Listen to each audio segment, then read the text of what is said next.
Welcome to our tutorial on how to archive a chat from the homepage on Gmail on your PC. Keep your inbox organized by archiving messages with these simple steps. Let's dive in. To begin, open gmail.com on your PC to access your Gmail account and inbox.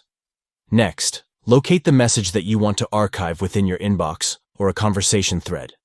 Once you've found the message, check the box next to the message to select it.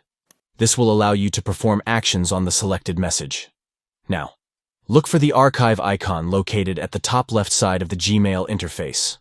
Click on the archive icon to archive the selected message. By clicking on the archive icon, the message will be removed from your inbox and stored in the All Mail folder for future reference. Archiving messages helps you declutter your inbox while still retaining access to them when needed.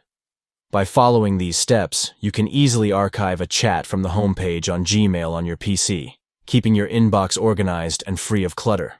Thank you for watching our tutorial.